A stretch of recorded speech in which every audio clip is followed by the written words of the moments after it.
지상권이라는 설명으로 틀린 것은 이렇게 되어 있나요? 좀 이렇게 되어 있죠? 그래서 설명으로 틀린 것은 이렇게요. 1번 갑은 그가 의뢰토지에 신축한 X 건물의 소유권을 유보하여 지상권을 양도할 수 있다 이렇게 되어 있죠?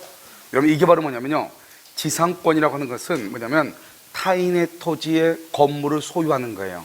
그런데 건물만 소유하는 것이 아니고요, 그 소유하는 것이 뭐냐면 타인의 토지를 사용하는 게 주된 목적이에요. 그러니까 여기서 갑의 토지 위에 을이요, 지상권이 있죠? 지상권이 있어가지고 을이 이렇게 건물을 이렇게 지었잖아요. 이 지상권은 건물을 소유하는 것인데요, 이 소유가 주된 목적이 아니고요, 타인의 토지를 사용하는 것이 주된 목적이에요. 사용하는 것이요. 그래서 타인의 토지에 건물을 소유하는 게 주된 목적이니까 사용이 주된 목적이기 때문에요, 갑은 그가 을의 토지, 여기 을이네요. 죄송해요. 을이하고 이게 갑이네요. 갑이 이렇게요. 갑의 을의 토지에 신축한 X 건물의 소유권을 유보해서, 그럼 소유권은 놔두고요, 지상권만 따로 양도할 수 있다 이 말이죠. 그러니까 이 말이 무슨 말이죠?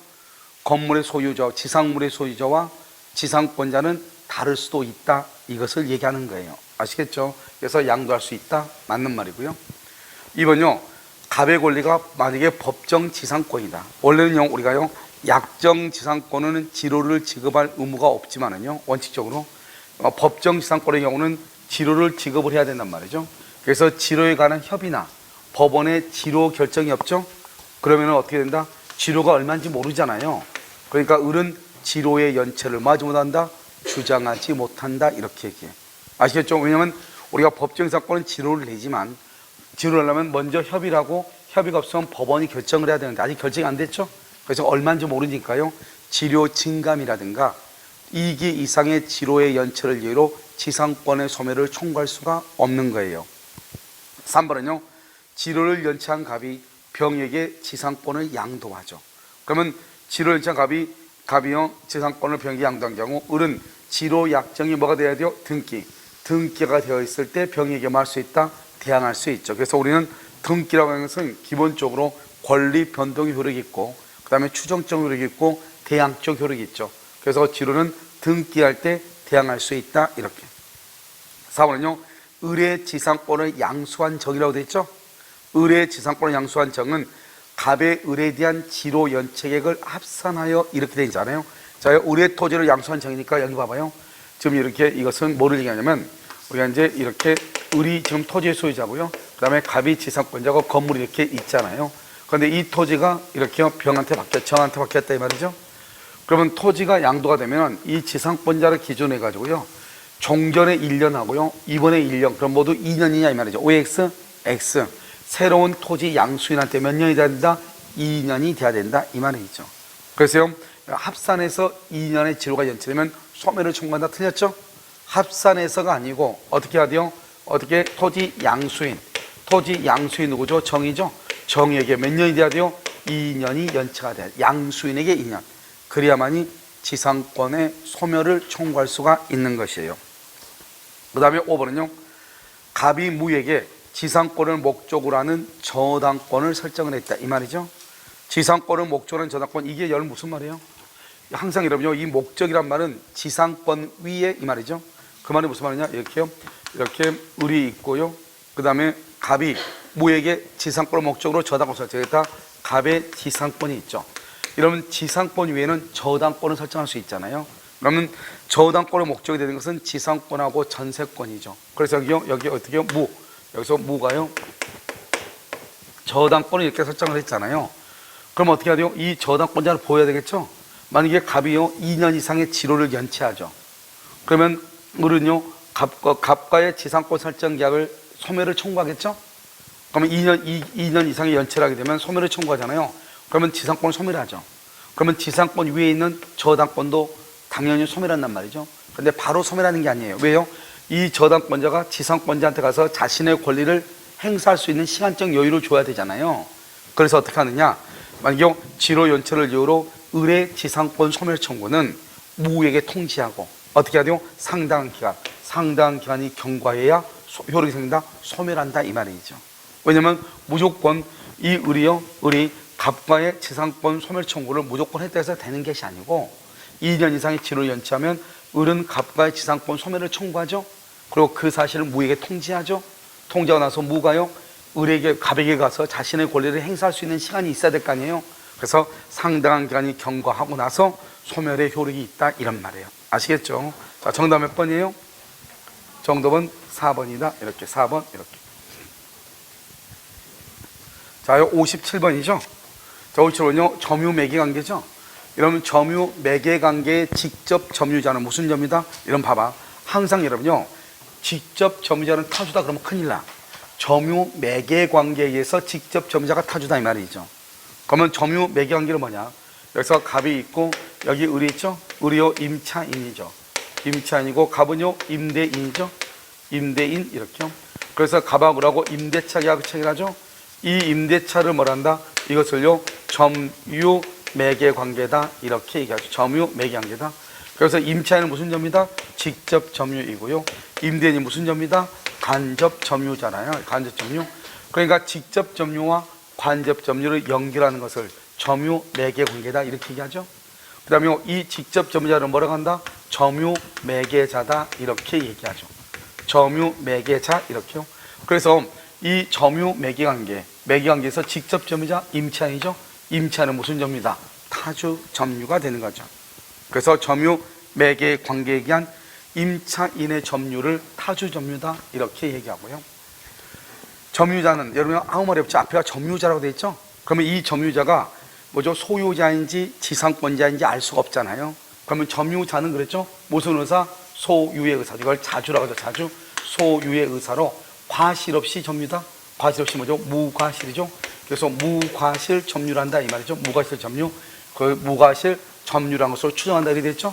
우리는 점유자는 197조 제1항에 의하면 자주, 평원, 공연, 선의 점유는 추정하나 무과실 점유는 추정된다, 안 된다? 안 되죠.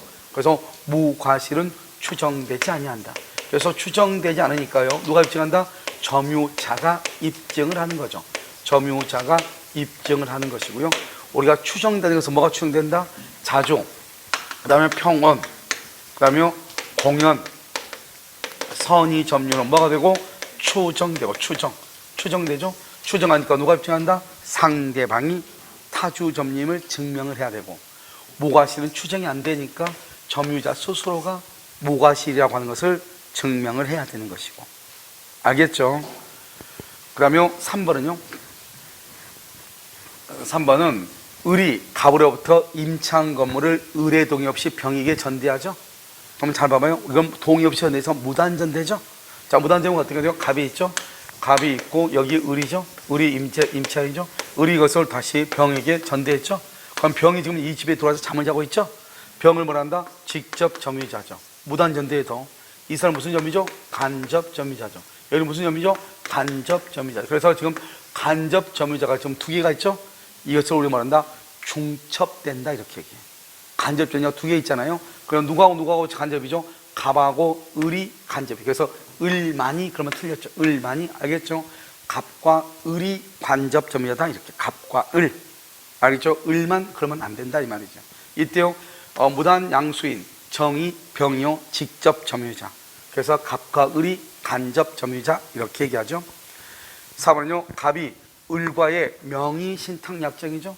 명의신탁약정에 따라서 자신의 부동산 소유권을 을 명의로 등기하죠. 이러면요, 우리는 명의수탁자죠. 명의수탁자요, 을 명의로 등기했죠. 그러면 이 사람은 현재 명의수탁자는 소유자가 아니다.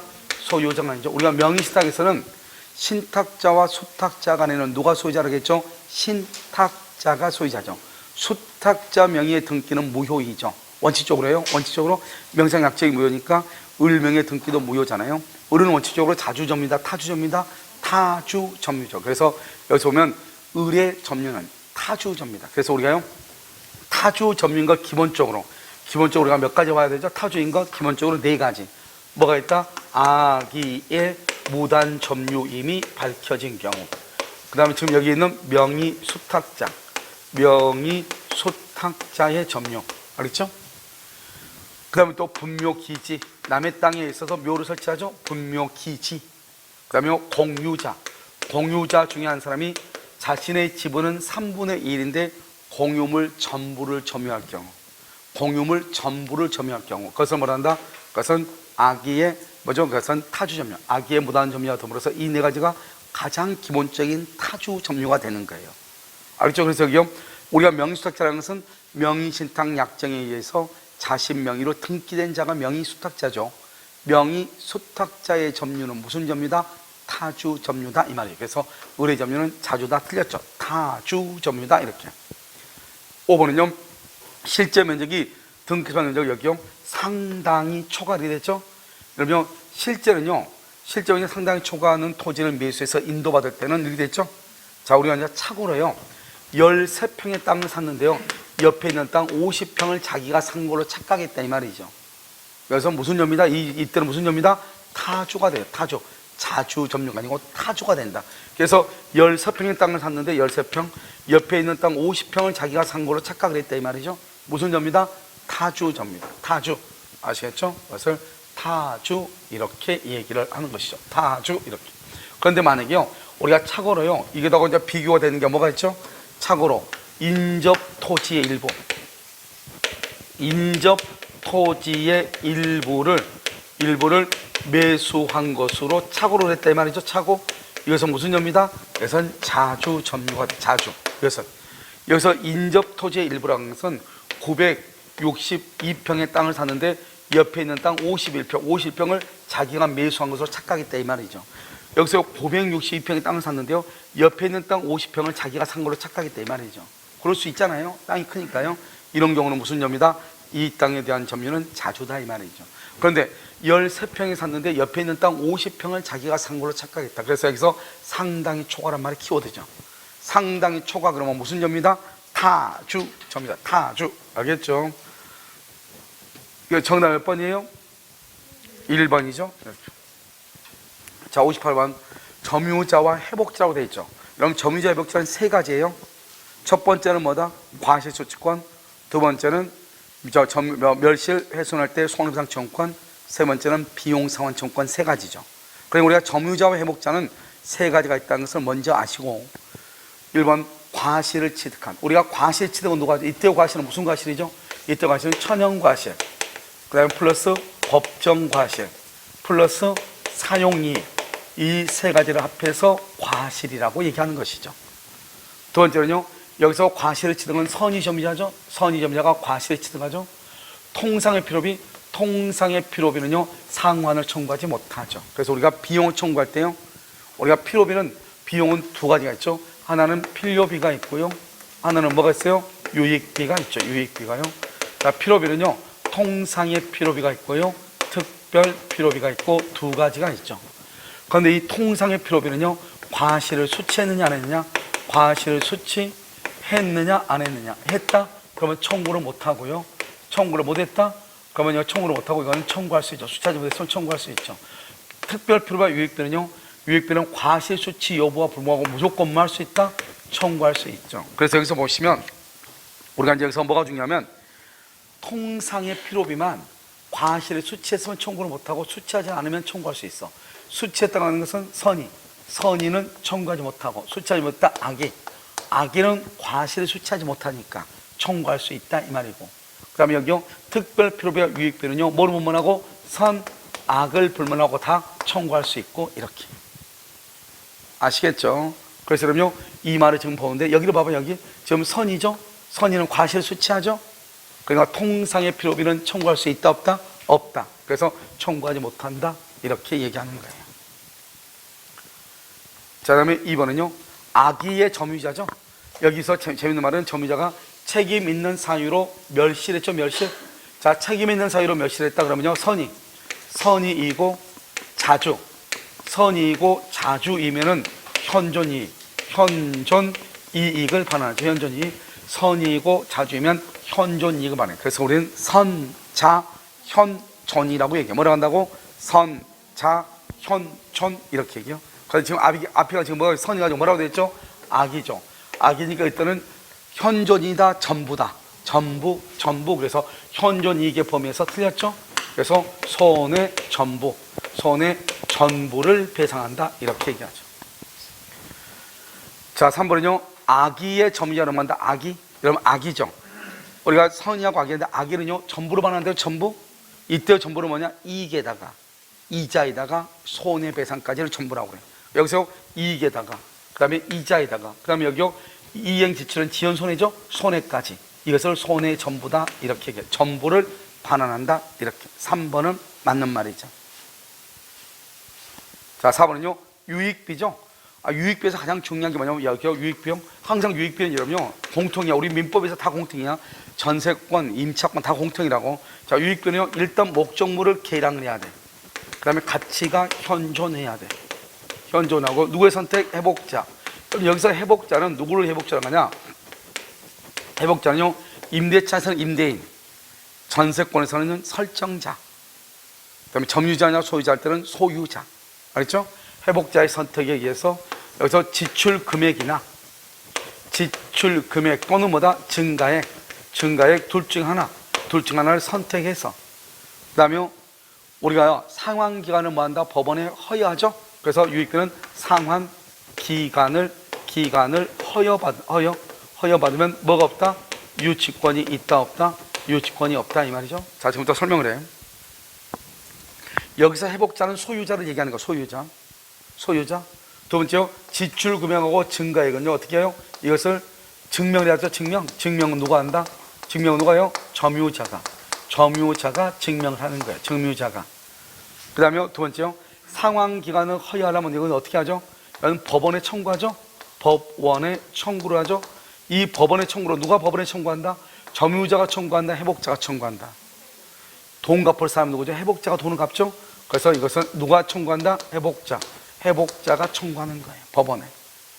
알겠죠? 그래서 그러면 유치권이 없어진다. 허여하게 되면. 이것은 유익비는 언제나 다 공통이야. 언제나 공통이라고. 아시겠죠? 자 그럼 다시 한번 볼까요? 유익비는 점유물의 가액 증가가 현존하죠. 현존한 때에서 상환을 청구할 수 있다. 그래서 여기 계량하고 가치가 현존한다 이런 뜻이에요. 무슨 말인지 아시겠죠? 그 다음에 5번은요 법원이 유익비 상환을 위하여 상당한 기간을 허여하죠. 법원이 허여하죠. 근데 이것은 허여해 달라고 기간을 연장해 달라고 청구를 해야 되겠죠. 누가 신청을 한다? 누구의 신청에 의해서? 회복자의 신청에 의해서. 알겠죠? 유치권은 뭐 한다? 성립한다 안 한다? 안 한다. 그래서 유치권은 성립하지 않죠. 왜? 상환기간을 허여했다는 것은 변제기가 유예됐다 이 말이죠. 변제기가 유예됐다 이 말이죠. 우리가 유치권은요 변제기 때 변제를 하지 않으면 유치권 행사하죠. 그래서 변제기가 유예가 됐잖아요. 그래서 유치권은 성립한다 안 한다? 안 한다 이렇게. 그래서 유치권은 성립하지 아니한다 이렇게 얘기해. 무슨 말인지 알겠죠? 이것을 우리는 점유자와 회복자 간의 관계다 이렇게 얘기를 하는 것이에요. 됐죠 지금?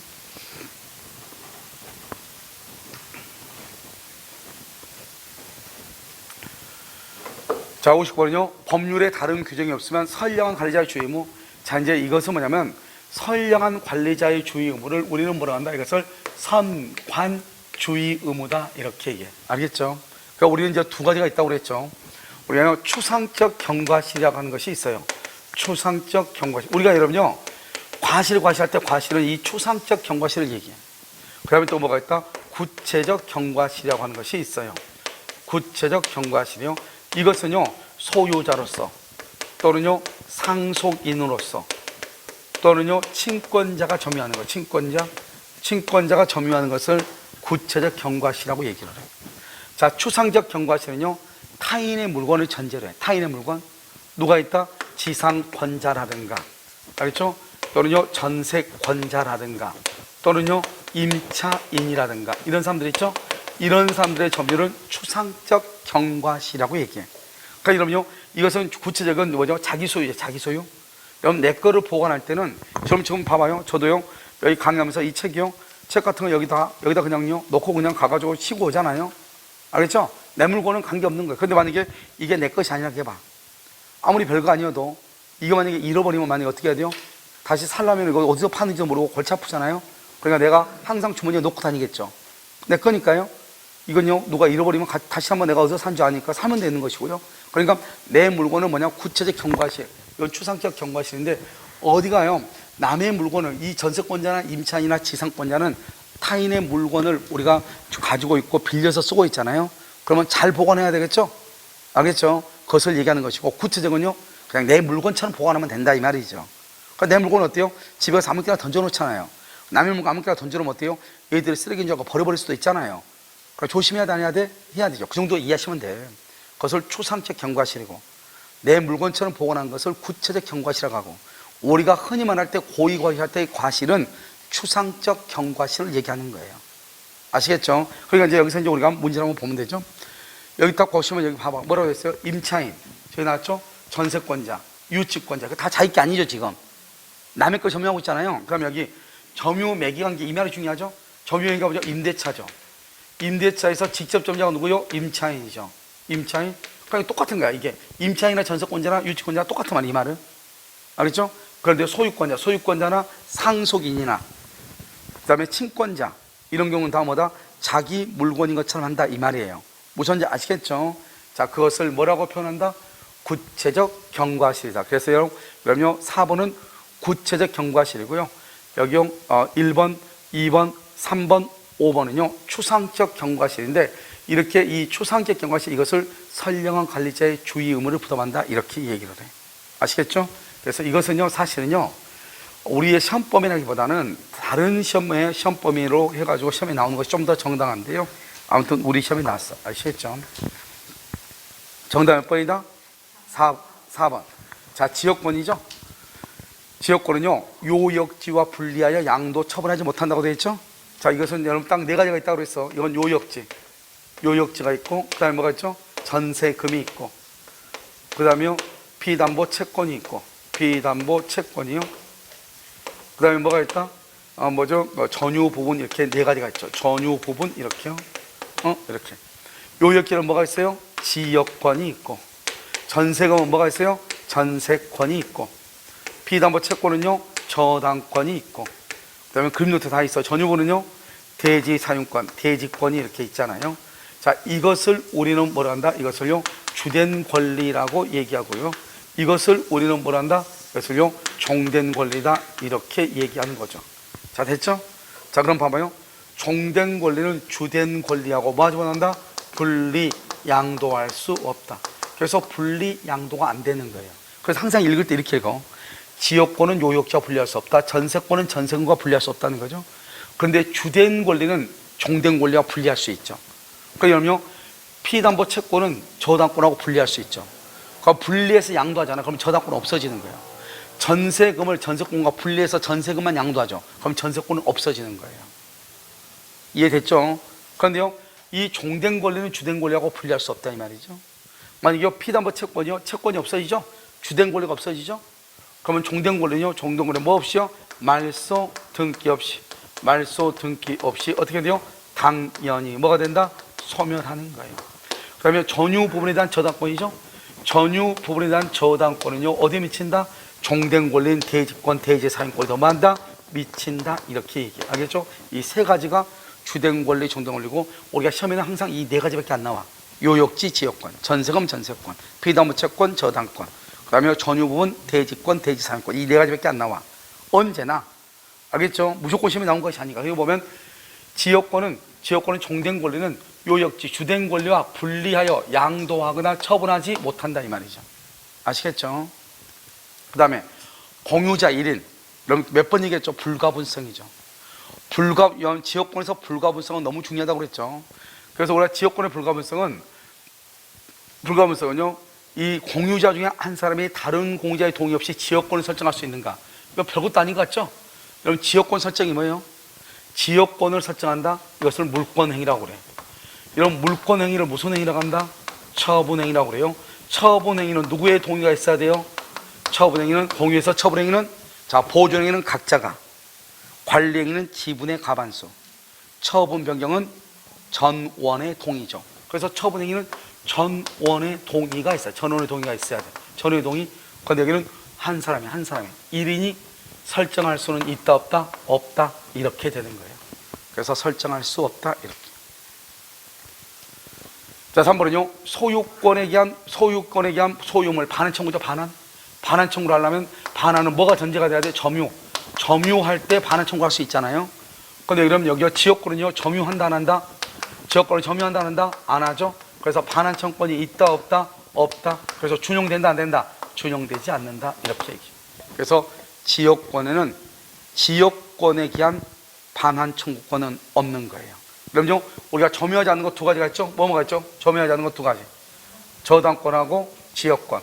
저당권과 지역권은 뭐를 하지 않는다? 점유하지 않는다. 점유하지 않으니까 뭐가 없다? 반환 청구권이 없다. 아시겠죠? 4번. 통행 지역권을 주장하는 사람은 통행으로 편익을 얻는 요역지가 있음을 증명해야 된다. 그럼 여러분 봐봐요. 우리가 이제 여기 이렇게 해서 공로가 있죠. 이렇게 공로가요. 공로가 있죠. 그래서 여기를 요 갑이죠. 갑을 요역지라고 하고요. 그다음에 여기 을을 뭐죠? 을을 승역지다 이렇게 얘기하잖아요. 그럼 여기요, 여기 뭐가 있죠? 통행 지역권이 있죠. 그러면 이 갑이라고 하는 요역지 소유자가요, 여기에 통로가 있으면 이 땅을 좀 더 경제적 가치가 좀 더 높아지고 활용도가 더 높아집니다. 그러니까 여기다 길을 좀 내주세요. 이걸 증명해야 된다 이 말이죠. 알겠죠? 그래서 어떻게 한다? 지역권을 주장하는 사람은, 알겠죠? 통행으로 인해서 이 통행을 하게 되면 이 땅이 경제적 가치, 경제적 활용도가 높아진다. 이것을 증명할 책임이 있다 이 말이에요. 그 다음에 5번은요, 자기 소유 토지의 도로를 개설하여 타인에게 영구적으로 사용하게 하고 대금 받았어. 대금을 받았단 말은 뭘 받았다? 지료를 받았다 이 말이잖아요. 알겠죠? 영구적으로 사용. 우리는요, 지역권하고 지상권은 존속기한을 어떻게 할 수 있다? 영구 무한으로 할 수 있다. 알죠? 지역권과 지상권은요, 존속기한을 영구 무한으로 할 수 있다. 여기는요, 자기 소유 토지에 도로를 개설했단 말이죠. 알겠죠? 그러면 승역지죠? 승역지상에 자기가 도로를 개선해놓고 다른 사람한테 이거 걸어다니는 거 돈 내? 그랬단 말이죠. 이것은 자기는 뭐를 해주겠다는 것이다? 지역권을 설정해 주기로 합의한 것이다 이 말이죠. 지역권 설정에 관한 합의다 이런 말이에요. 알겠죠? 그래서 그건 무상지역권이에요? 유상지역권이에요? 유상지역권이다 이런 말이죠. 알겠죠? 그래서 이렇게 정답이 몇 번이다? 3번이다. 이렇게 3번 이렇게. 자, 지역권하고 저당권은 뭐를 하지 않는다? 점유하지 않는다. 61번요. 갑은 X 건물 관하여 생긴 채권을 가지고 있다. 을의 경매 신청에 따라 X 건물에 압류 효력이 발생하였고 병은 경매 절차에서 X 건물의 소유권을 취득했다. 이러면 이건 것은 아무것도 아니에요. 여기 봐봐. 우리는 일단 이러면 자, 유치권이요. 유치권은 뭐를 하지 않는다? 유치권은 뭐를 하잖아? 등기한다 안 한다? 등기하지 않죠? 그래서 유치권 등기하지 않으니까 경매시 언제나 소멸한다 안 한다? 언제나 경매하면 뭐가 된다? 인수주의야. 인수주의란 말은 그것은 소멸하지 않는다 이 말이죠. 경매하면 유치권은. 알겠죠? 순수에 관계없이 소멸하지 않아. 그 다음에 우선 변제권이 있어 없어? 우선 변제권이 없죠. 왜 우선 변제권이 없어요? 우리가 등기를 하지 않으니까 다른 사람하고 순서가 어떻게 된다고 우열을 따질 수가 있어요 없어요? 없다 이 말이죠. 알겠죠? 이게 이제 유치권의 특징이란 말이죠. 등기를 하지 않으니까 법정 담보물권이잖아요. 그럼 여기에서 이제 쭉 이렇게 순서를 이렇게 쭉 보시면 이렇게요. 여기 2월 1일 날이요. 2월 1일 날 여기서 1번 저당권이 있고요. 여기요. 2번이요. 가압류가 있다 이 말이죠. 가압류가요. 여기 3월 1일 날이요. 3월 1일 날 여기서 유치권이 있고요. 여기요. 4월 1일 날이요. 4월 1일 날 여기서 저당권에서 경매 개시 등기, 경매 기입 등기가 있고요. 여기서 또 가압류에서 압류가 있어요. 압류. 그 다음에 여기 5월 1일이요. 5월 1일 유치권이 있다 이 말이죠. 그러니까 유치권이 어디에 있냐 이 말이에요. 유치권이. 지금 유치권 지금 어디에 지금 위치하고 있어? 여기 저당권 가압류 있고 여기 경매 개시 등기. 여기에 지금 유치권이 지금 위치하고 있잖아요. 여기에요. 알겠죠? 그래가지고 여기 경락인이 있다면 경락인. 경락받은 경락인 병이 있다 이 말이죠. 그러면 여기 경매 개시 등기보다는 더 먼저이지만 저당권은 더 뒤에 있잖아요. 그러니까 유치권은 어떻게 하죠? 이 저당권에 의해서 경매가 되면 1번이고 순서가 2번이죠. 경매가 되면 유치권은 뭐가 된다? 소멸한다 안 한다? 소멸한다 안 한다? 여기 언제나 인수된다고 했잖아요. 우리가 소멸한다는 말은 어떤 것이냐? 등기부에서 말소하겠다는 거예요. 그런데 유치권은 등기한다 안 한다? 안 하니까 말소할 수 있어요 없어요? 없죠. 이해됐죠 지금? 그래서 어떻게 한다? 이 유치권은 저당권이 나보다 먼저 있어 필요 없어. 그러니까 유치권은 항상 뭐하고 비교하냐? 경매 개시 등기, 경매 기입 등기, 압류하고 비교를 하는 거예요. 알겠죠? 그래서 압류하기 전에 유치권이다? 그러면 경락인에게 대항할 수 있고 압류 이후에 유치권이다? 그것은 경락인에게 뭐 하지 못한다? 대항하지 못한다 이 말이에요. 대항하지 못한다 말은 경락이지 뭐라 하냐, 이 사람이 지금 물건을 유치하고 있는데 이 사람이 그 물건 내가 경락받아서 내 거니까 나한테 돌려주세요. 그럼 돌려줘야 된다 이 말이죠. 여기는요, 돌려달라고 하면 뭐라 한다? 돈 줘, 돌려줄게 이렇게. 대항할 수 있고 여기는 대항할 수 없고 이렇게 된다 이 말이죠.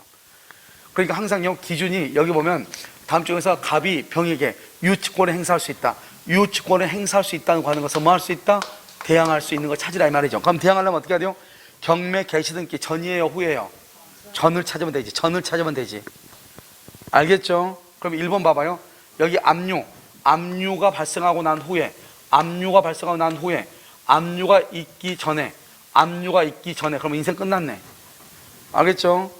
여기는요, 압류가 발생하고 난 후에 점유, 우리가 유치권은 뭐지? 유치권은 뭐냐면, 유치권은요, 채권 플러스 뭐가 있어야 돼?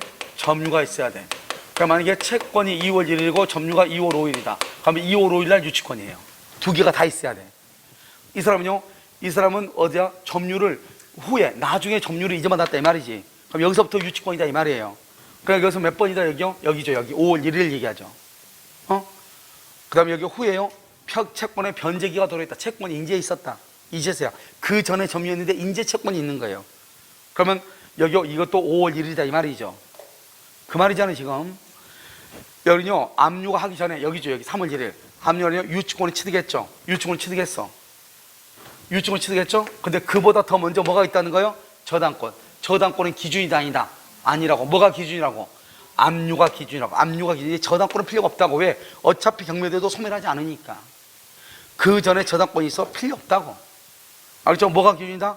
압류가 기준. 압류 전에 유치권을 취득했네. 압류 전에 이건 뭐다? 3월 1일이고 여기는 5월 1일 이 말이잖아요 지금. 아시겠죠? 그런데 여기요, 을의 가압류가 더 빠르다? 필요 없다고. 가압류를 기준하는 게 아니라고. 무엇을 가지고 기준한다고? 압류나 또는 경매 개시 등기, 경매 기입 등기를 기준으로 하는 거라고. 아시겠죠? 그래서요, 이 두 가지는 대항할 수 있고 이 두 가지는 대항할 수 없다 이런 말이에요. 알겠죠? 그래서 이것은 이 두 가지는 여기 5월 1일이고 이 두 가지는 3월 1일이고 이렇게. 우리가 저당권이나 가압류가 기준이 되는 것이 아니고 뭐가 기준이다? 압류나 경매 개시 등기가 기준이다 이런 말이에요. 아시겠죠 지금? 그래서 그것만 여러분들이 잘 알고 있으면 된다 이런 말이에요. 정답 몇 번이죠? 3번 이렇게. 자, 62번은요 저당권의 피담보 채권이죠. 그럼 피담보 채권을 봐봐요. 360조 먼저 봐. 360조가 뭐라고 되어 있죠? 원금, 그 다음에 뭐 이자, 그 다음에 위약금이에요. 이 세 가지는 반드시 뭐가 돼야 돼요? 등기가 되어 있어야 되고요. 그럼 여기 두 가지는요, 지연배상. 지연배상은 몇 년분이에요? 1년분이고요. 1년분. 저당권 무슨 비용이요? 실행비용이에요. 이 실행비용은 이것은 등기를 한다 안 한다? 안 해도 된다 이 말이고. 자, 두 번째는요, 이때의 1년분이라는 것은 채무자, 저당권 설정자죠. 채무자는요 전부를 책임을 지고요. 후순위 권리자 때문에 몇 년이다? 1년분이다 이 말. 1년분. 후순위 권리자 때문에 1년분이지 채무자는 전부를 책임을 져야 돼. 그 다음에 그러면 저당권은요, 저당권은 뭐를 하잖아요? 저당권은 뭐를 하잖아? 점유를 하지 않죠. 점유를 하지 않으니까 저당물을 보존한다 안 한다? 저당물 보존 비용이란 말이 나와 안 나와? 그런 말이 나올 수 없어. 왜? 보존한다는 것은 내가 점유한단 말인데 저당권은 점유하지 않으니까. 알겠죠? 이런 말, 점유에 관한 것이 이런 말이 나올 수가 없단 말이죠. 자, 그럼 보면 원본, 위약금, 저당권 실행비용. 그래서 원본하고 위약금은 등기해야 되고 저당권 실행비용은 등기하지 않아도 되고. 여기 봐봐. 저당물의 하자로 인한 손해배상 이런 말이 있을 수 없다고. 왜요? 저당권은 뭐를 하지 않으니까? 점유를 하지 않으니까. 점유를 하지 않으니까 저당권자가 목적물을 점유하지 않는다고. 그러니까 저당물 보존비용이나 저당물의 하자로 인한 손해배상 이런 말이 나올 수가 없다고. 이런 말이 나올 수가 없다고. 하자로 인한 손해배상 이런 말이 나올 수가 없다고. 왜? 저당권은 뭐 하지 않으니까? 점유하지 않으니까. 알겠죠? 5번. 원본의 이행기를 경과한 후 몇 년분? 1년분. 이 1년분은 저당권 설정자. 그럼 저당권 설정자로 누굴 얘기하죠? 채무자고 누구요? 채무자고 물상보증인이죠. 채무자고 물상보증인은 1년분이에요. 전부를 책임져요. 전부를 책임을 지고 전부를 책임을 지고 채무자 여기요. 채무자는 전부를 책임을 지고 여기서 1년분이라는 것은 누구하고 관계해서 1년분이죠? 후순위 권리자. 후순위 권리자와의 관계에서 후순위 권리자와의 관계에서 몇 년분이다? 1년분이다 이 말이에요. 1년분. 후순위와의 관계에서 1년분이다. 아시겠죠? 후순위와의 관계에서 1년분이다 이렇게 됐나요 지금요?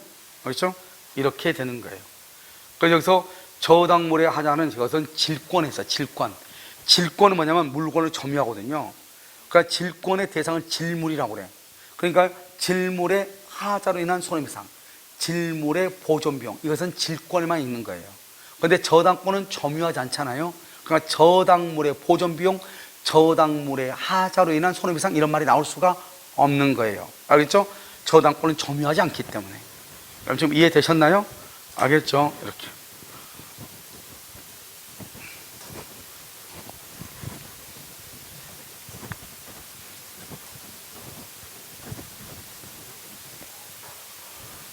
자요, 62번 정답 몇 번이죠? 4번이요. 자, 63번은요. 갑은 을에게 1억 원을 대출해주고 을 소유 X토지와 Y토지에 대해서 채권 채용이 얼마라고요? 1억 2천. 자, 밤. 지금 여기가 얼마라고 그랬죠? 1억 2천이라고 그랬죠. 채권 채권이라는 말을 줄고. 이 말은 되게 간단해. 채권 채권이라는 말이 무슨 말이라고 그랬죠? 채권 채권이 뭐예요? 매각대금에서 매각대금에서 우선 변제를 받을 수 있는 최고 한도액을 얘기해. 최고 한도액. 내가 우선 변제, 경매대금에서 매각대금, 경매대금에서 받을 수 있는 최고 한도. 원래 이 사람은 얼마를 대출받았어? 1억. 1억인데 원래 근저당권은 120%를 근저당으로 잡거든요. 그러니까 1억인데 1억 2천만 원을 채권 채고를 한 거예요. 알겠죠? 그래서 여기 을이고 이렇게 갑이잖아요. 갑이 1억 2천에 이렇게 하고 나서 이 을의 X토지하고요. 여기 Y토지에다가 공동 근장을 잡은 거예요. 그런데요, 여기서 이제 1번이요. 먼저 X토지가 먼저 경매가 된 거예요. 그래서 얼마 나왔죠? 8천. 그래서 8천이 X토지가 경매가 먼저 돼서 8천만 원이 나온 거예요. 그럼 여기서 지금 얼마를 받았죠? 8천 받은 거예요. 그래서 8천을 지금 받았죠? 받으면 지금 남은 게 얼마예요? 남은 금액이 얼마죠? 남은 금액이 얼마예요? 남은 금액이 지금 4천이죠? 4천인데요. 문제는 이 Y토지를 경매를 해야 될 거 아니에요? 이 Y토지 경매 2번 Y토지 경매 당시 경매 청구 당시가 있고요. 그 다음에 이제 3번요. 매각대금 완납시. 이런 매각대금을 완납하면 이제 배당을 해야 될 거예요. 배당을 해야 될 거 아니에요? 배당할 때 이 경매가 청구됐을 때는 신청 당시 얼마죠? 4천이 5천이 된 거예요. 얼마가 더 늘어났죠? 1,000만 원. 그러니까 배당 받을 때는 얼마가 되죠? 5,500이 된 거예요. 알겠죠? 이럴 때 그런데요. 이 토지가 얼마에 경매됐냐? 2억에 경매가 됐다 이 말이에요. 2억에. 그럼 이 2억 가운데서 이 갑이 받을 수 있는 돈은 4천이냐 1번, 5천이냐 2번, 5,500이냐 3번. 이걸 지금 묻는 거예요. 얼마를 받을 수 있다? 얼마다? 4천이다. 왜? 1억 2천이 최고로 받을 수 있는 돈이 1억 2천이라고. 알겠죠? 근데 이미 얼마 받았어? 8천. 나머지 돈이 얼마다? 4천만 받는 거예요. 4천만. 알겠죠? 4천만밖에 못 받아. 나머지는 뭐냐면 2억 중에서 다른 사람이 받아가고 남는 돈이 있으면 받아오고 남는 돈이 없으면 못 받는 거예요. 내 말 지금 여러분 지금 이해됐어요? 알겠죠? 그것을 얘기를 해. 이해되셨죠 지금? 알겠죠? 이렇게. 그래서 이건 4천이다. 2번이 정답이다. 알겠죠? 2번. 몇 번이 정답이다? 2번이 정답이다. 4천만 원이다. 여기 5,500, 5천 그러면 큰일 나. 이걸 우리는 채권 채고이라고 그래요. 그러면 채권 채고이란 말이 무슨 말인가? 그걸 먼저 알아야 되겠죠. 채권 채고이라는 것은 경매대금에서 최고로 받을 수 있는 우선 변제를 받을 수 있는 최고 한도가 1억 2천까지다 이 말이죠. 이미 8천 받았으니까. 그럼 비용이 더 이자가 더 있고 떠나가지고 일단 얼마까지만 받는다? 1억 2천까지. 그리고 나머지 돈을 못 받냐? 그게 아니고 나머지 2억에서 다른 후순위가 돈을 받고 남는 돈이 있으면 받을 수는 있다. 아시겠죠? 이거죠. 자, 64번. 저당권에 관한 설명으로 옳지 않는 것은, 옳은 것은 그렇게 돼 있나요? 저당권에 관한 옳은 것은 1번. 저당권은 담보한 채권, 이런 또 나왔네 이게. 아까 우리 지역권 나왔었죠. 아까 우리 4개 했었잖아요. 4개 했어. 뭐라 해서 요역지. 또 그냥 하면 돼. 요역지. 그 다음에 뭐 전세금, 전세권. 또 피담보 채권. 그 다음에 또 뭐 전유부분. 전유부분 이렇게 있죠. 여기에 뭐가 있어? 전유부분에 뭐가 있어? 대지권, 대지사용권. 대지사용권이 있고, 채권에 뭐가 있고, 저당권이 있고, 전세금이죠. 전세금에는 뭐가 있고, 전세권이 있고, 전세권이 있고, 요역지는 뭐가 있고, 지역권이 있고. 그래서 이것을 무슨 권리다? 주된 권리다. 주된 권리고, 이것을 무슨 권리다? 종된 권리죠.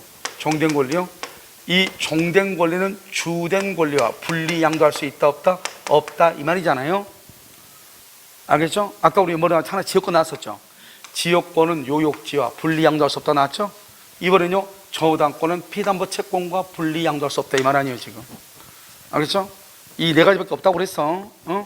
그래서 저당권은 채권과 분리해서 양도할 수 없다. 이따 틀렸죠. 아시겠죠? 2번. 저당물의 소유권을 취득한, 봐봐. 저당물의 소유권을 취득한 제3자를 뭐라 한다? 제3취득자. 저당물의 소유권을 취득한 사람을 뭐라 한다? 제3취득자. 그래서 제3취득자는 누구를 제3취득자라고 하죠? 여기 토지가 있죠? 갑의 토지예요. 이미 A가요, 저당권이 있어. 저당권 2월 1일. 저당권이 있는 토지를 그 다음에 3월 1일 날 매수한 사람, 또는 지상권을 설정받은 사람, 전세권을 설정받은 사람, 3가지밖에 안 돼. 매수한 사람. 이걸 뭐란다? 이것을 저당물이라고 그래. 저당권이 설정된 목적 물건이다 이 말이죠. 그걸 저당물이라고 그러죠. 저당물을 매수한 사람, 저당물의 지상권, 저당물의 전세권을 취득한 사람, 이렇게. 이것을 뭐란다? 제3취득자다 이렇게. 이러면요, 이만 하면 안 돼. 이 사람이 1번이고 이 사람이 2번이죠. 그렇잖아요. 이 사람을 후순위라고 하면 돼요. 후순위. 뒤에 있다 해서 후순위라고 하는 건 후순위하고 제3취득자는 달라. 누가 후순위냐? 여기에 C가요, 저당권이 있다. 저당권, 이 사람은 후순위야. 그런데 이 사람은 후순위가 아니에요. 저당권 밑에 있어도. 뭐라고 얘기해? 제3취득자라고 얘기해. 그러니까 제3취득자는 저당권 밑에 있으니까 후순위인데 후순위를 하지 않고 별도로 뭐라고 표현한다고? 제3취득자. 제3취득자는 뭐다? 저당권이 설정된 부동산에 대해서 매수한 사람, 그 다음에 지상권, 전세권을 취득한 사람. 그걸 뭐라고 한다? 제3취득자. 그걸 뭐라고 한다? 제3취득자. 이렇게 얘기해. 알겠죠? 그럼 이 제3취득자는 어떻게 하느냐? 봐봐요. 이 사람이 돈을 이 사람한테 5억을 주면서, 매매대금 5억을 줬어. 5억을 주면서, 이 저당권 말소하라고 그랬어. 1억을. 그래서 등기를 말소해라. 등기 말소해라. 이렇게 했단 말이죠. 그런데 이 사람이 돈을 줬는데, 만약에 이 사람이 매수했어. 매매를 했어. 5억 주고 매매를 했는데, 이 사람이 1억을 안 갚아가지고 이 사람이 지금 경매가 들어오려고 하는 거예요. 그럼 어떻게 경매를 막아야 되겠죠? 그렇잖아요. 내가 전세를 살고 있는데, 여기 경매가 들어온다는 거예요. 그럼 경매 막아야 되겠죠. 그럼 어떻게 한다? 일단요, 이 A가 채권이죠? 피담보 채권의 변제기가 뒤진다. 변제기 후에요. 변제기 후. A가 돈을 받을 날짜가 3월 1일이야. 3월 1일이 지나서 그건 돈 안 갚는 거예요. 그럼 경매 들어오겠죠. 그럼 경매를 막아야 되겠죠? 변제기 후. 2번요. 갑의 의사에 반하더라도. 의사에 반한다? 갑이 뭐라냐? 나 경매 당하고 싶으니까 제발 좀 돈 갚지 말해. 그럼 네가 경매가 당하는 건 다행히 아무 문제가 안 되는데, 경매가 되면 저당권 이하는 전부가 다 어떻게 돼? 소멸하잖아. 말소 기준 권리잖아요. 저당권 이하는 다 소멸하죠? 이거 다 소멸하니까 그럼 내가 죽는 거잖아요. 그러니까요, 갑의 의사에 반하더라도 피담보 채권을 뭐라고? 변제하고, 그 다음에 저당권을 뭐라고? 말소를 하고, 그 다음에 갑에게 구상권을 행사하죠. 구상권을 행사. 갑한테 너가 갚을 돈 내가 갚았으니까 돈 나한테 줘. 이렇게. 알겠죠? 이렇게 구상권을 행사한다 이 말이죠. 그러고 난 다음에 만약에 그런데 경매가 되면 어떨까? 경매가 되면 어떻게 돈을 못 갚아서 경매가 됐어. 그럼 나는 경매인이 될 수 있어. 내가. 그럼요, 이 채무자는 자기 건물이 경매가 되면 자기가 자기 건물에 대해서 땅에 대해서 경매받을 수 없어. 그런데 이런 사람들은 자기가 경매인이 될 수가 있어. 알겠죠? 그 다음 두 번째는요, 경매가 됐으니까 어떻게 해요? 경매대금에서 매각대금에서 비용을 우선 상환받을 수 있어. 우선 상환. 제3취득자의 비용 상환청구권. 비용을 받을 수 있어요. 경매가 되면은. 경매가 되기 전에는요, 변제기 후 채무자의 의사에 반하여도 피담보 채권을 변제하고 등기를 말소하고 구상권 행사할 수 있어.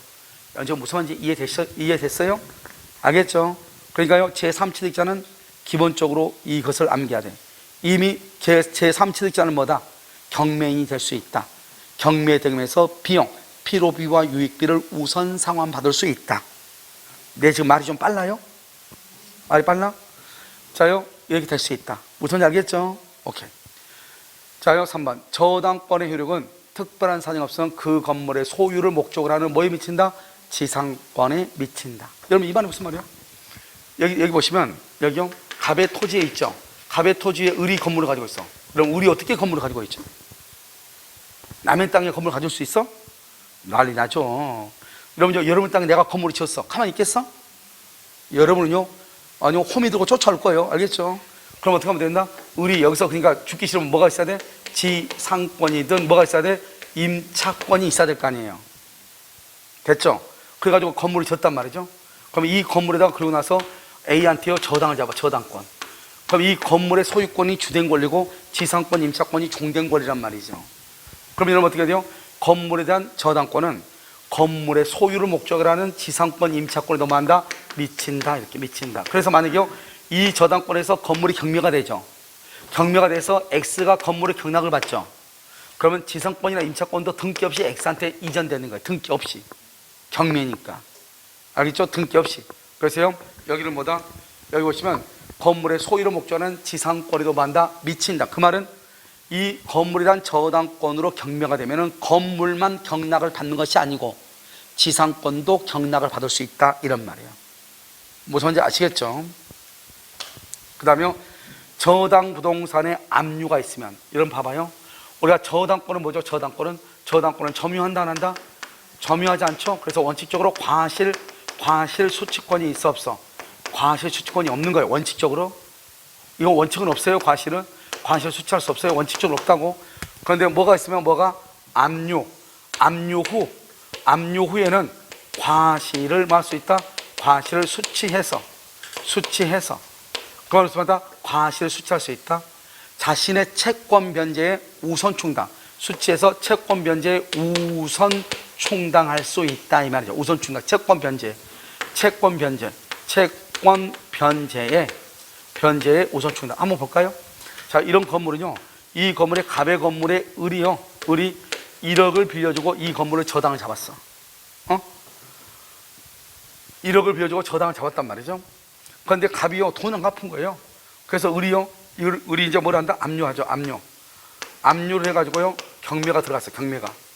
그러면 압류하기 전에는 여기서 월세가요 500씩 나온다고요. 500씩. 이 압류하기 전에는 갑이 월세를 받는 거예요. 알겠죠? 그런데요, 압류가 난 후에는 누가요? 을이 매월 500씩 과실을 수취해서 자신의 채권 면제 1억에서요, 1억 받을 거 있죠? 1억에서 500만 원씩 공제해 나간다, 이 말이죠. 그것을 채권 변제에 우선 충당한다고 그래요. 보통 경매가 되면은 보통 한 6개월 정도 이렇게 시간이 흐르잖아요. 그럼 6, 5, 30이니까 3천만 원 여기서 먼저 받아가는 거죠. 나중에 이제 경매되면서 얼마만 받으면 돼? 7천만 받으면 되겠죠. 그것을 자신의 채권 변제에 우선 충당한다, 이렇게 표현을 하는 거예요. 근데 여기는요, 지금 뭐라고 했어? 압류, 여기는 후라고 했죠, 내가 후. 근데 여기는 지금 뭐라고 했어? 압류 이전. 이전에 여기요, 차임 채권의 차임, 월세죠? 이 월세를 법정 과실이라고 그래요. 우리가 법정 과실은요, 두 가지를 반드시 암기해야 돼. 뭐다? 월차임하고요, 또 뭐가 있죠? 이자 채권, 이자. 이 두 가지를 법정 과실이라고 그래요. 그러니까 이 과실에 미친다. 그러려면 어떻게 해야 돼요? 압류 전이다, 압류 후다? 압류 전, 이전 안 돼. 압류 후, 이렇게. 압류 이전은 안 돼. 뭐라고? 압류 후, 이렇게. 압류 후 이렇게.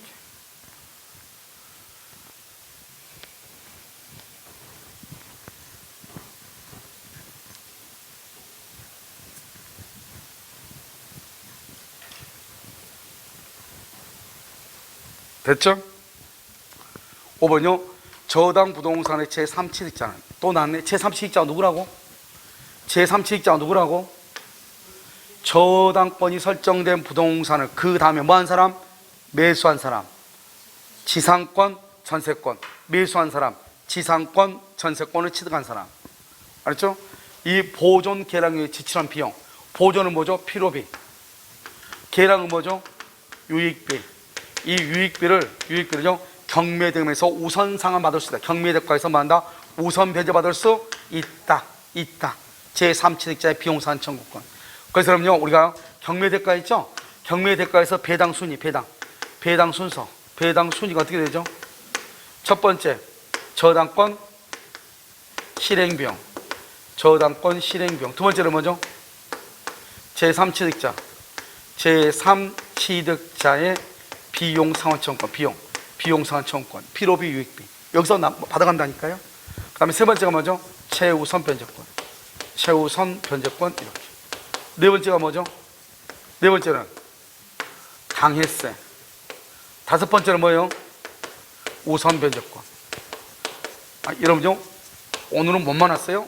그렇죠? 여러분 이거 그 뭐죠? 민법에서 몇 번 실행했고, 그 다음에 어디에 있냐면 주택임자 보호법에서 했었고, 여러분들이 아마 중개사 법령사 때도 이걸 할 거예요. 경미하니까. 알겠죠? 기본적으로 이건 알아야죠. 최우선 변제, 당해세, 우선 변제 이 세 가지는 알아야죠. 그 다음에 여기 이 두 가지. 경매되고 먼저 경매하면 저당권 경매할 때 실행비용이 있죠?